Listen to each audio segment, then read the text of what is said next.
Assalamualaikum warahmatullahi wabarakatuh. Gimana kabarnya anak-anak? Di sini Ibu akan menjelaskan materi baru. Materi baru kali ini yaitu mengenai sistem endokrin. Ada yang tahu sistem endokrin itu apa? Jadi sistem endokrin ini merupakan sebuah sistem di dalam tubuh kita yang dapat menghasilkan sebuah hormon untuk membantu pertumbuhan perkembangan manusia, kemudian dapat fungsi-fungsi lain yang dapat mampu menjaga tubuh kita. Kemudian sistem endokrin ini termasuk ke dalam sistem koordinasi. Sama saja seperti dengan sistem saraf dan juga sistem indera. Jadi kali ini kita akan membahas mengenai sistem endokrin. Kita mulai.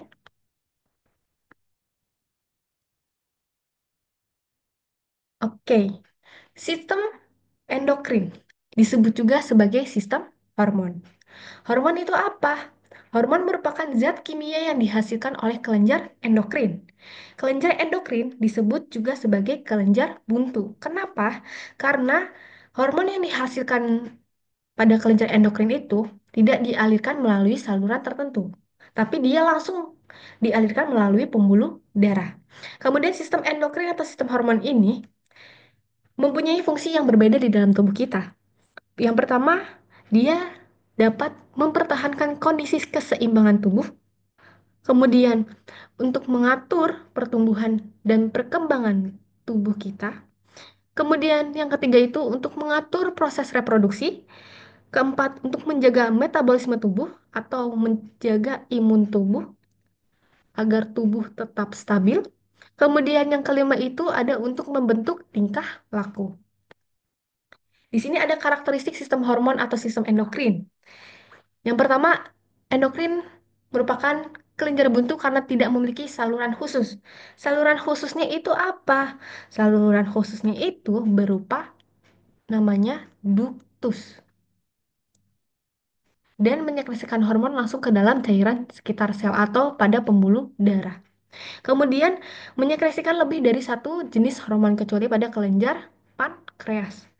Kemudian aktivitas kelenjar endokrin dalam menghasilkan hormon yang berbeda-beda. Ada yang seumur hidup, contohnya itu hormon metabolisme, ada yang dimulai pada masa tertentu, contohnya hormon kelamin, dan juga ada yang bekerja sampai masa tertentu, contohnya hormon pertumbuhan. Kemudian sekresi hormon dapat distimulasi atau dihambat oleh kadar hormon lainnya. Dan senyawa non-hormonal, misalnya itu pada glukosa dan juga kalsium. Kemudian sistem hormon ini mempunyai sejumlah sel sektori yang dikelilingi banyak pembuluh darah dan ditopang oleh jaringan ikat.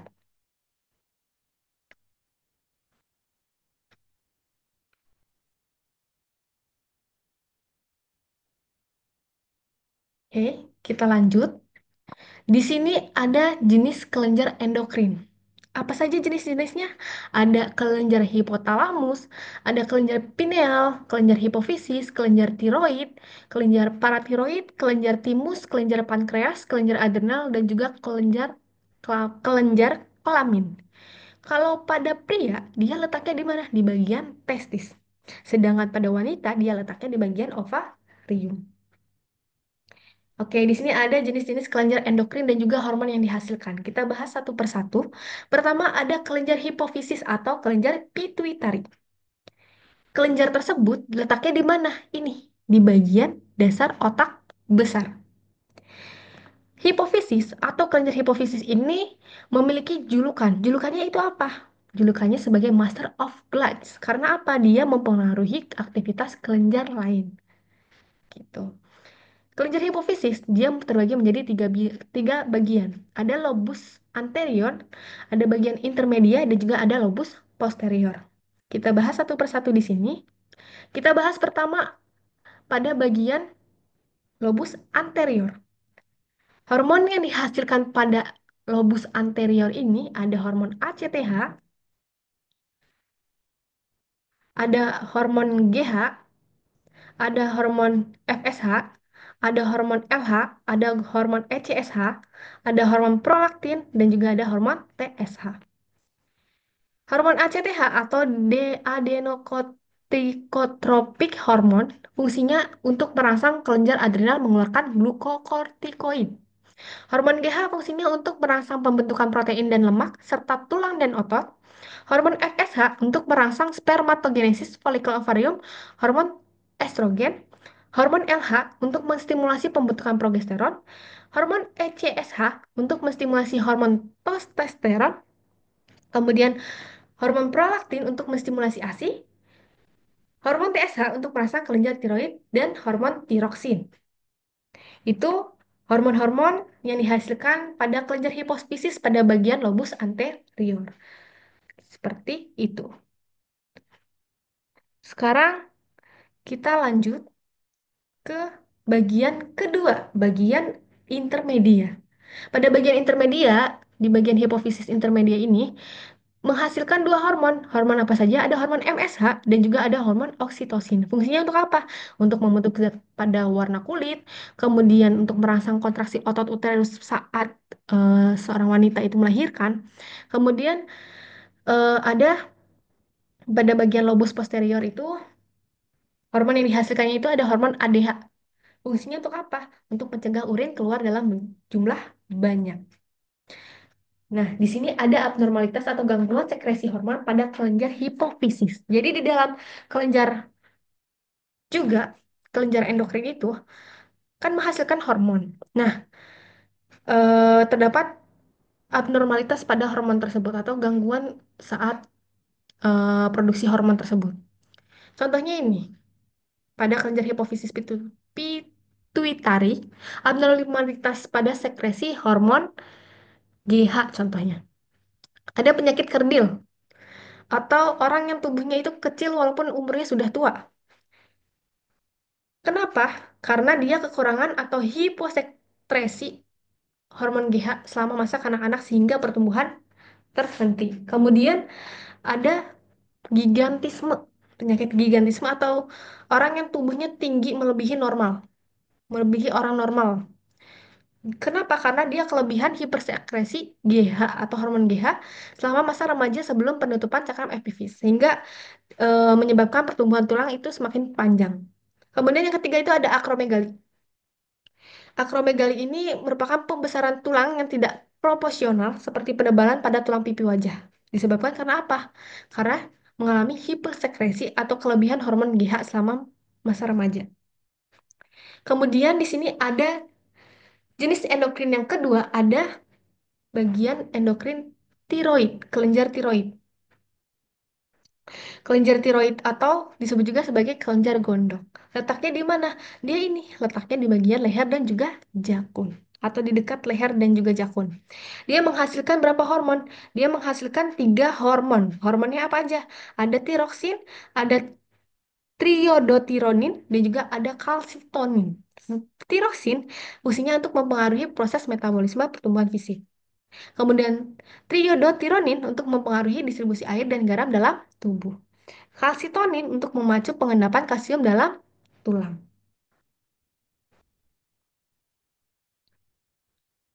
Selanjutnya, itu ada abnormalitas atau gangguan sekresi hormon pada hormon tiroid di bagian kelenjar tiroid.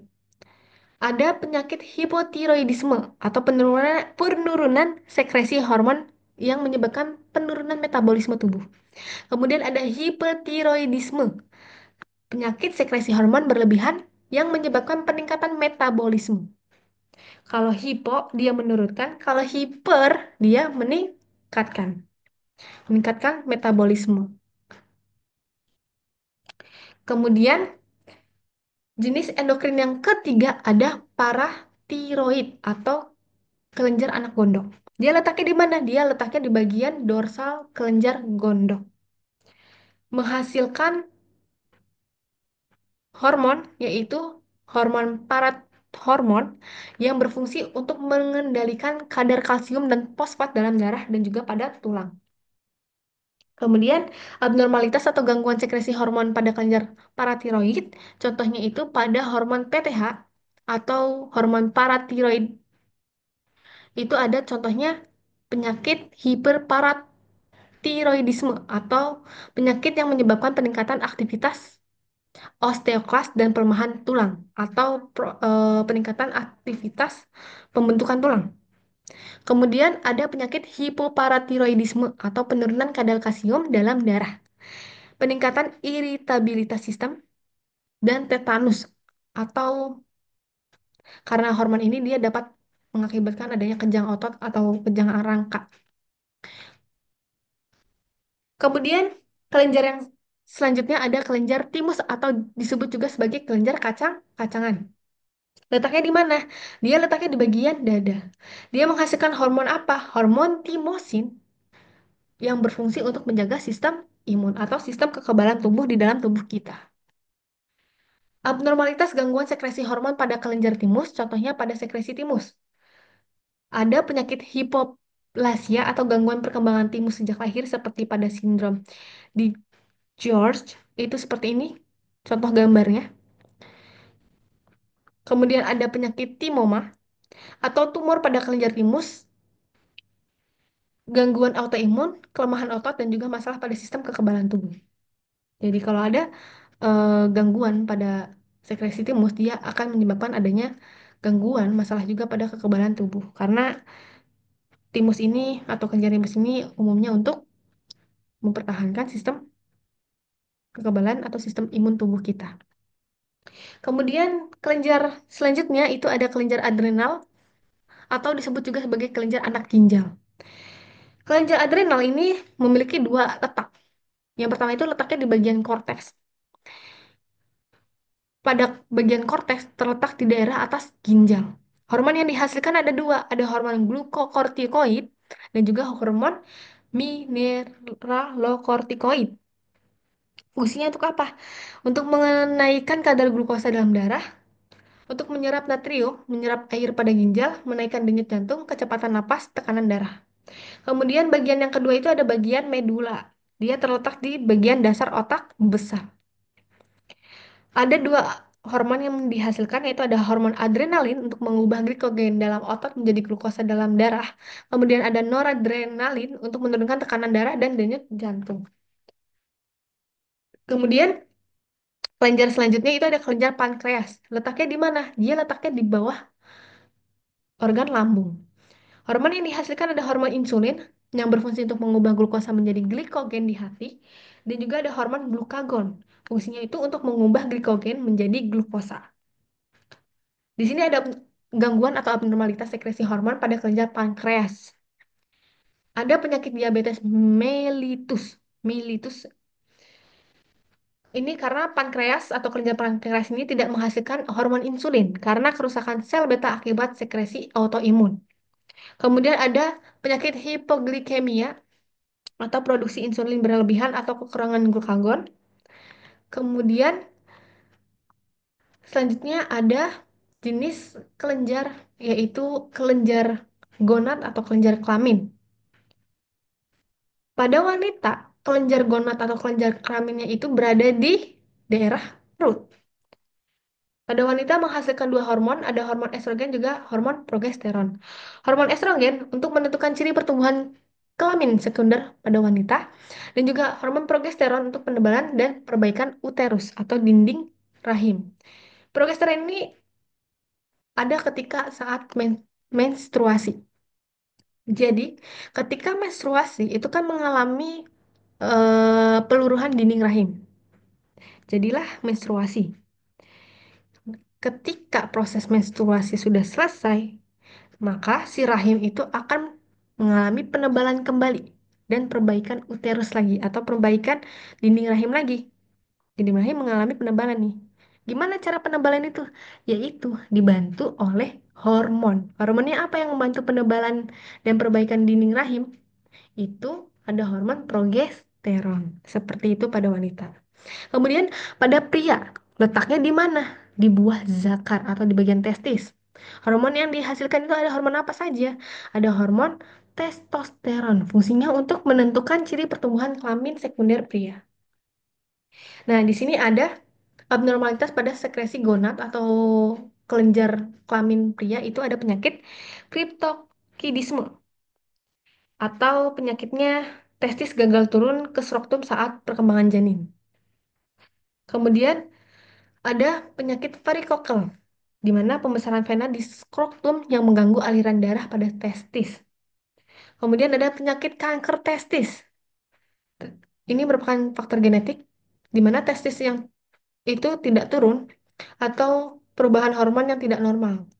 Dan dia mengalami benjolan di testis, nyeri, dan resiko penyebaran kanker ke organ lain. Ini ada contoh abnormalitas pada sekresi gonad wanita. Ada penyakit sindrom ovarium polikistis, polikistik atau PCOS. Dia merupakan gangguan hormonal yang menyebabkan produksi androgen berlebihan, sehingga siklus menstruasi mengalami siklus yang tidak teratur. Kemudian mengalami jerawat, bahkan sampai kesulitan hamil. Karena adanya gangguan pada gonad atau kelenjar gonad pada wanita ini. Kemudian ada menopause dini.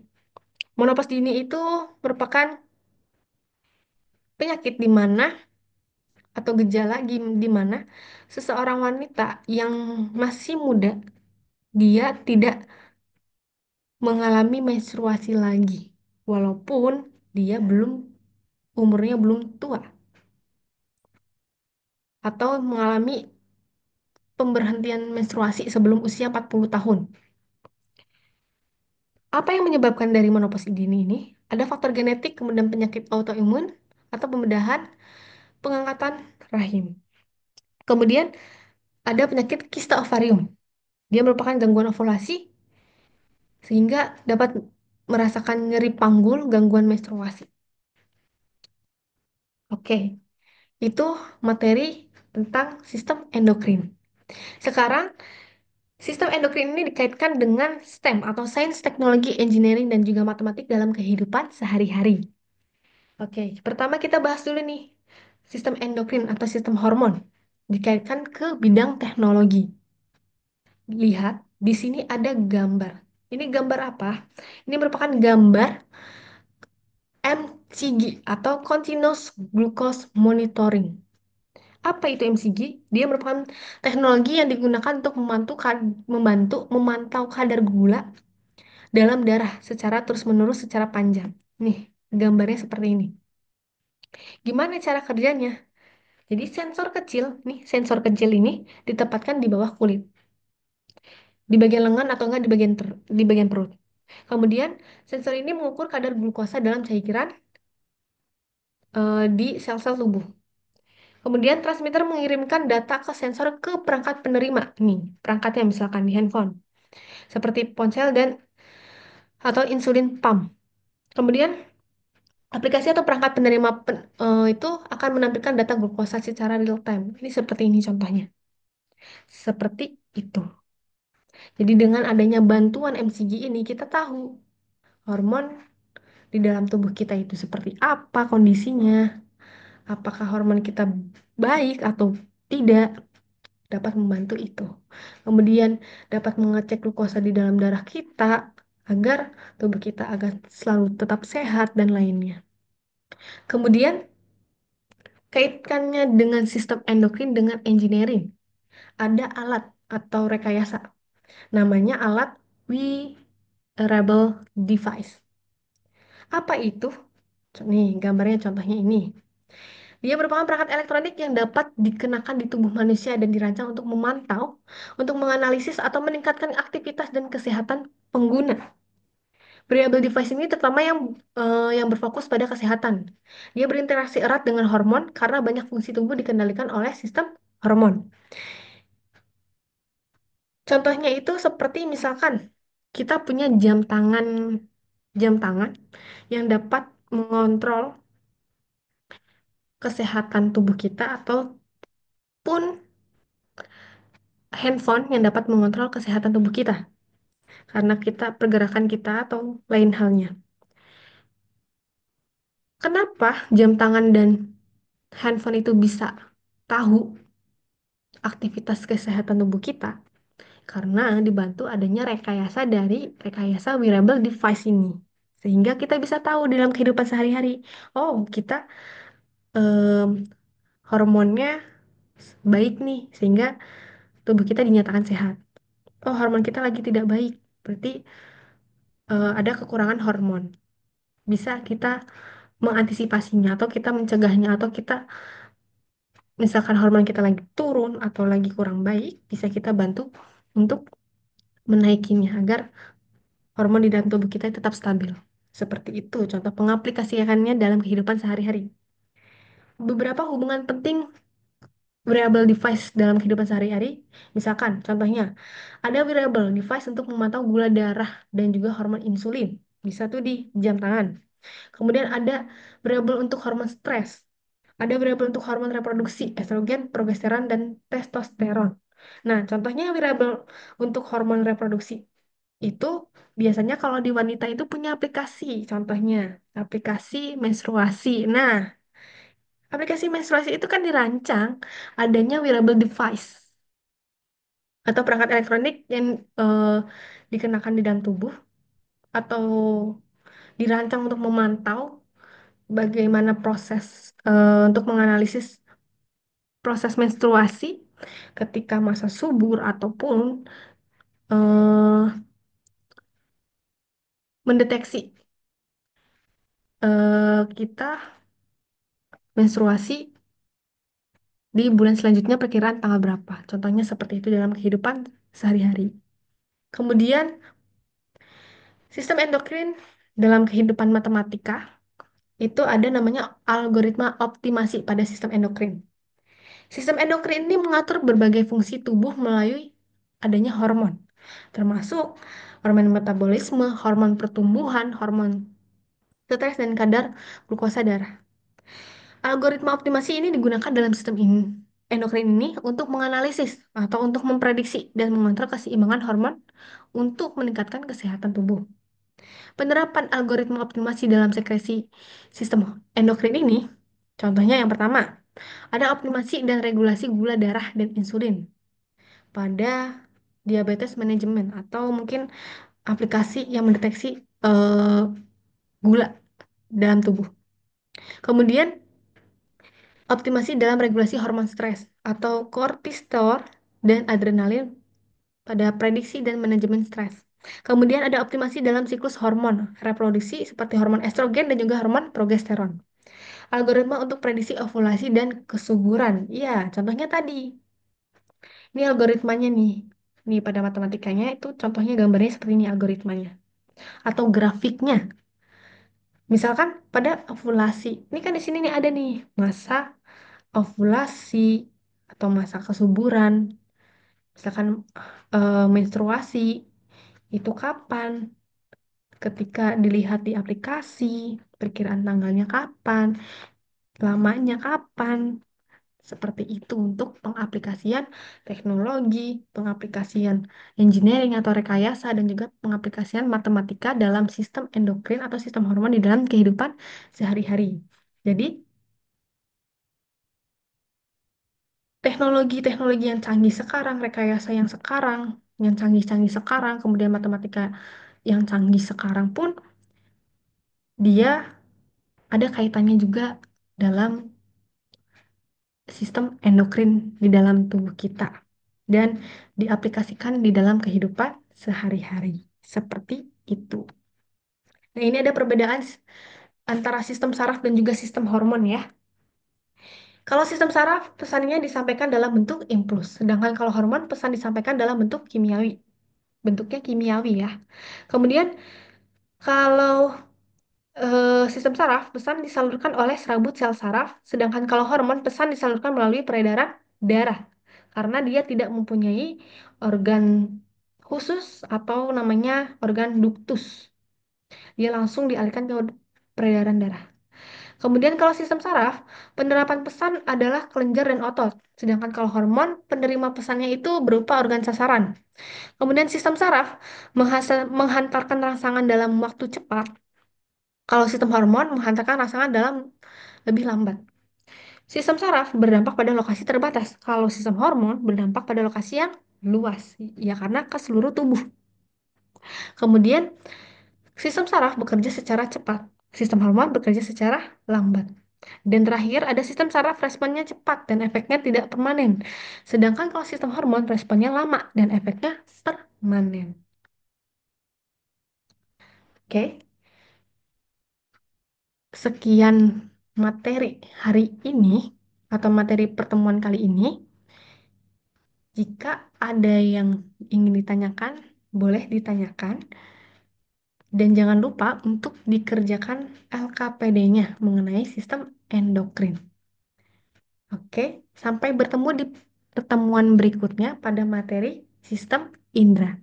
Sekian dari Ibu, kurang-kurangnya mohon maaf. Wassalamualaikum warahmatullahi wabarakatuh.